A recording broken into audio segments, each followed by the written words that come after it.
Qala hadatsana Muhammad bin Salam qala akhbarana 'Abdatu an Ubaidillah an Sa'id bin Abi Sa'id radhiyallahu anhu an Abi Hurairah radhiyallahu anhu qala su'ila Rasulullah sallallahu alaihi wasallam ayyun nasi akram. An Sa'id bin Abi Sa'id an Abi Hurairah radhiyallahu anhu qala. Dari Imam Bukhari meriwayatkan dengan sanad beliau sampai Abu Hurairah. Abu Hurairah mengatakan su'ila Rasulullah sallallahu alaihi wasallam ayyun nasi akram. Nabi ditanya, orang mana yang paling mulia? Siapa manusia yang paling mulia? Faqala akramuhum indallahi atqahum. Nabi jawab dengan jawaban Quran surat 49 ayat 13. Manusia yang paling mulia manusia yang gimana? Hah? Yang paling banyak followersnya? Yang mana? Yang paling tinggi jabatannya? Yang paling banyak duitnya? Yang paling cakep istrinya? Manusia yang paling mulia yang paling bertakwa. Makanya kalau ini kita jadikan standar, kita nggak akan stres dalam hidup, nggak akan stres, dan kita nggak akan pernah merasa hidup ini gagal, hidup ini selesai, nggak. Kalau kita menjadikan standar kemuliaan itu kaya, umur kita udah berapa gitu ya, udah kayaknya nggak bisa kaya lagi, ya. Ataupun kalaupun kaya nggak bisa ngalahin kayanya temen, maka kita akan merasa hidup kita gagal. Lah salah Anda, bisa jadi stres kita, salah Anda. Menetapkan standar kemuliaan, standar kesuksesan tertinggi bukan standar yang disebutkan Allah. Ya kalau standar Anda masalah duit ya akan ada titik Anda merasa gagal.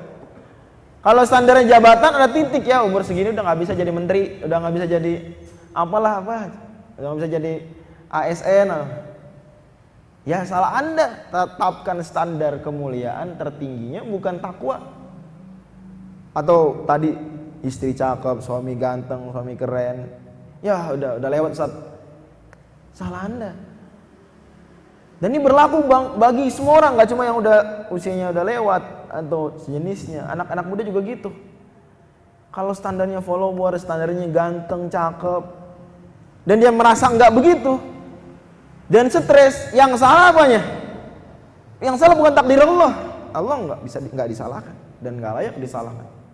Yang salah standarnya.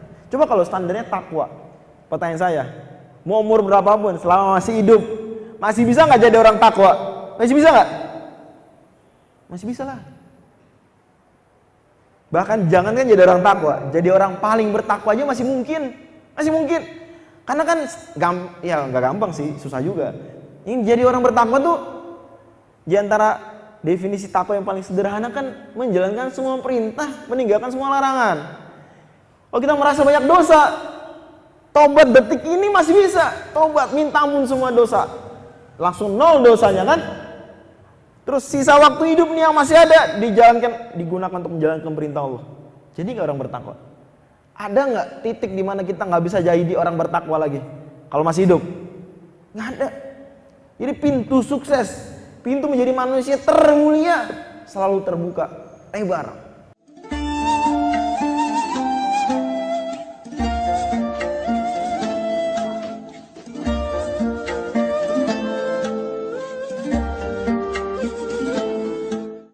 Ada kuotanya nggak Pak? Saya tanya bapak-bapak, ibu-ibu, ada nggak kuotanya? Cuma orang bertakwa cuma boleh 30 orang sebiji, ada nggak? Cuma boleh 10 orang sekukusan, ada kayak gitu? Nggak ada. Mau jadi anggota dewan tuh terbatas. DPRD Depok cuma nerima 50. Calegnya bisa berapa tuh? Mungkin 500. Sedepok. Cuma 10% misalnya yang lolos. 90% gagal kan berarti. Tapi jadi orang bertakwa nggak begitu. Terus terbuka. Makanya hidup kita selalu optimis, selalu bahagia, selalu memandang hidup itu cerah, nggak suram. Kenapa? Karena kita sadar sukses dan kemuliaan itu bukan dengan standar-standar tadi, standar tertingginya. Tapi yang hakiki adalah dengan takwa. Yang itu nggak pernah tertutup pintu tersebut. Nggak pernah tertutup. Ingat, takwa tuh nggak jadi ustadz, nggak juga. Wah, saya udah nggak jadi ustadz, mana bisa jadi takwa? Nggak, salah. Justru ustadz bisa aja nggak bertakwa. Na'udzubillah min dzalik. Mudah-mudahan Allah berikan kepada kita semua ketakwaan. Tapi bisa aja. Lanjut. Qalu laisa an hadza nas'aluk. Kata sahabat, kita nggak nanya itu wahai Nabi sallallahu alaihi wasallam. Qala fa akramun nasi Yusuf nabiyullah ibnu nabiyillah ibni khalilillah. Oh, kata Nabi, manusia termulia itu adalah kalau gitu Nabi Yusuf. Nabi, putranya Nabi, putranya kekasih Allah. Gimana tadi? Jawabannya gimana? Nabi Yusuf, putranya Nabi, putranya kekasih Allah. Pertanyaan saya, maksudnya apa? Maksudnya apa Pak, Bu? Nabi Yusuf, kan beliau Nabi ya, Masya Allah. Mungkin salah satu Nabi yang kita tuh berdecak kagum dengan jalan hidupnya gitu ya, Nabi Yusuf lah. Bahkan ceritanya didedikasikan khusus di surat 12, surat Yusuf. Nabi lain kita bisa lihat yang gak dapat keistimewaan dikisahkan satu surat utuh begitu lengkap. Nabi Musa paling banyak ceritanya tapi terpencar-pencar di banyak sekali surat. Nabi Adam juga sama, Nabi Ibrahim juga sama. Nabi Yusuf ceritanya dikumpulkan satu surat, bahkan ceritanya lebih detail dari banyak nabi. Cerita beliau tuh detail. Sampai urusan hatinya Nabi Yusuf aja tuh, omongan dalam hati aja diabadikan di Quran. Fa asarroha Yusufu fi nafsihi wa lam yubdiha. Itu kan omongan hati, dalam hati Allah abadikan di Quran. Sampai sedetail itu. Sedihnya Nabi Yusuf, bahagia Nabi Yusuf, Allah ceritain di Quran. Bahkan nanti ada satu surat lagi, surat Ghafir, surat 40 itu Al-Mu'min. Nabi Yusuf diceritain lagi sedikit. Intinya, Nabi Yusuf Nabi mulia.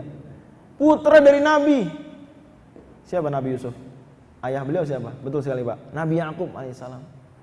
Nabi Yakub nih nama lainnya atau julukan beliau adalah Israel.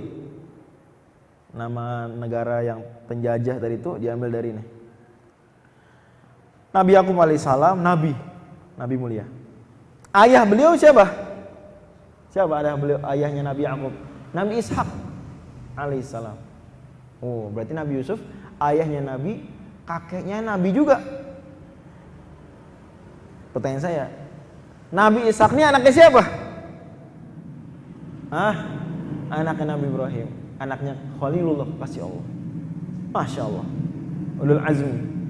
Makanya kata Nabi Muhammad SAW, oh mungkin kalian bertanya yang paling mulia nasabnya, ya gitu jadi. Jadi kan Nabi ditanya dulu, siapa manusia paling mulia? Nabi jawab yang paling bertakwa. Kata sahabat, oh bukan itu maksud kami. Nabi mengira, oh mungkin maksud mereka yang paling mulia nasabnya. Ya nggak ada lah ngalahin Nabi Yusuf. Ada nggak yang ngalahin kayak gitu? Nggak ada lah. Ya, kalau ada wali kota, anaknya wali kota, ya tetap aja nggak bisa ngalahin Nabi, anaknya Nabi Ibrahim. Nggak bisa lah. Nabi itu paling tinggi derajat dari semua manusia. Manusia termulia itu Nabi. Raja menguasain sebuah kerajaan ratusan tahun pun nggak bisa lebih tinggi dari Nabi derajatnya. Tetap udah fix. Manusia termulia itu para Nabi.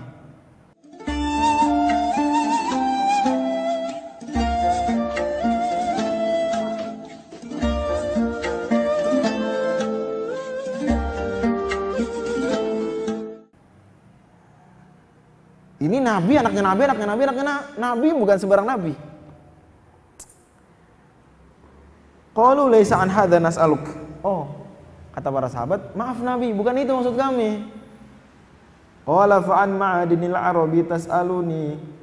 Oh, kalian nanya tentang orang-orang mulia dari bangsa Arab. Ini dari kalian sendiri nih. Qalu na'am, iya benar. Maka kata Nabi SAW, qala fa khiyarukum fil jahiliyati khiyarukum fil islami idza faqihu. Jawaban Nabi, sebaik-baik kalian yang sempat merasakan masa jahiliyah, masa sebelum memeluk Islam, adalah sebaik-baik kalian di masa sudah berislam jika faham urusan agama. Jika apa? Faham urusan agama. Dari sini kita mengerti maksud Imam Bukhari adalah kita baru menjadi orang yang mulia, orang yang baik, bisa baik kepada tetangga manakala kita ngerti agama.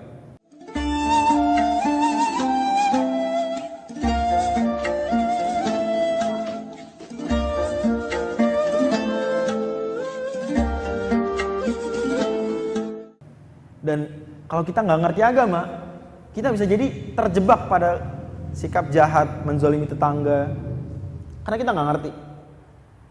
Kita anggap itu hal-hal yang boleh-boleh saja, padahal itu terlarang. Misalnya tetangganya kita, istrinya lagi nggak pakai jilbab, kita lirik, mungkin kita anggap biasa, padahal itu haram, nggak boleh. Kayak gitu nggak boleh. Dan kita udah bahas di antara dosa paling gede apa? Selingkuh sama tetangga. Naudzubillah min dzalik. Itu parah itu. Dan jangan kita buka pintunya, tutup. Ya jangan sampai chat-chatan sama istri orang. Jangan. Ustadz, butuh. Ya udah sebutuhnya aja. Kalau nanya kabar butuh nggak? Nanya kabar butuh nggak? Nanya lagi ngapain sekarang butuh nggak? Nggak butuh, jangan. Nggak boleh. Haram. Kalau kita membuka-buka pintu menuju dosa. Dan di antara resep agar kita ngerti agama, paham agama adalah hadir ke pengajian. Hadir pengajian. Seminggu sekali, seminggu 2 kali. Saya pikir itu memberikan ilmu yang kuat. Gitu ya. Alhamdulillah Masjid Al-Mujahidin ini rutin memberikan pencerahan kepada masyarakat sekitar. Tinggal masyarakat sekitar mengambil manfaat besar-besar nih dari Masjid Al-Mujahidin. Mudah-mudahan Allah berkahin terus DKM Al-Mujahidin. Amin. Terima kasih banyak dan mudah-mudahan kita istiqomah ngaji terus, menuntut ilmu dan mengamalkan apa yang kita pelajari dalam keseharian, baik sama tetangga, baik kepada orang miskin, yatim dan duafa dan para janda. Amin ya rabbal alamin. Nasrullah fatun qaribu basyul minin. Wassalamualaikum warahmatullahi wabarakatuh. Subhanakallahumma wa bihamdika asyhadu an la ilaha illa anta astaghfiruka wa atubu ilaik.